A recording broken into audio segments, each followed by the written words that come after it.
આજે રાજકોટના પ્રભારી મંત્રી તરીકે જે આટલી કરુણ દુર્ઘટના બની છે એ અંગે જાત માહિતી મેળવવા અને થયેલ કામગીરીની સમીક્ષા કરવા માટે મેં આજે જિલ્લા collector Shri, police commissioner Shri અને મ્યુનિસિપલ કમિશનર શ્રી અને હોસ્પિટલના અધિક્ષક શ્રી આ બધા સાથે વિગતવાર ચર્ચા કરી છે અને જે કામગીરી થઈ છે એની જાણકારી પણ મેં મેળવી છે.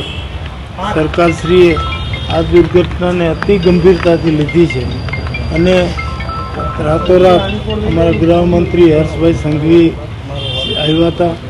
એણે રાતે 3 વાગ્યા સુધી જાગી અને આખી પરિસ્થિતિની સમીક્ષા કરી, જરૂરી સૂચનાઓ આપી. બીજે દિવસે સવારમાં માનનીય મુખ્યમંત્રી શ્રી ખુદ આવ્યા અને પરિસ્થિતિની સમીક્ષા કરી અને જરૂરી આદેશો આપ્યા.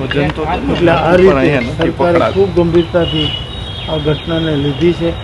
મૃતકો પ્રત્યે સૌને સદભાવના હોય એ સ્વાભાવિક છે અને આત્માને પરમ કૃપાળુ પરમાત્મા શાંતિ સદગતિ આપે એવી હું પણ પ્રાર્થના કરું છું અને એના પરિવારજનોને આ આઘાત ઝીલવાની શક્તિ આપે એવી ઈશ્વરને હું પ્રાર્થના કરું છું. સરકારે મૃતકોના પરિવારજનોને જે સરકારે સહાયની જાહેરાત કરી હતી એ 24 જણાને ચૂકવાઈ ગઈ છે. માત્ર 3 જણાને ટેકનિકલ કારણોસર 3 જણાને સહાય ચૂકવવાની બાકી છે. 93 લાખ રૂપિયા જેટલી સહાયની રકમ ચૂકવી દીધી છે. 27 મૃતકોના DNA ટેસ્ટિંગ કરી એના પરિવારજનોને એની લાશો સોંપાઈ ગઈ છે. એટલે આ રીતે સરકારે કામગીરી કરી છે.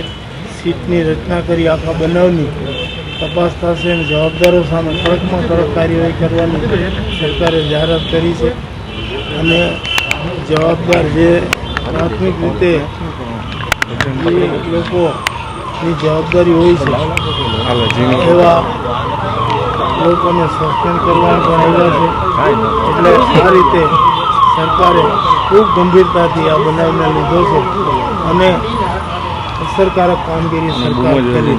સીટનો રિપોર્ટ કયા સમય સુધીમાં આવી જશે? એના વિશે મને કોઈ માહિતી નથી, પણ સીટ તલસ્પર્શી અભ્યાસ કરીને વહેલી તકે રિપોર્ટ આપશે. ઓકે.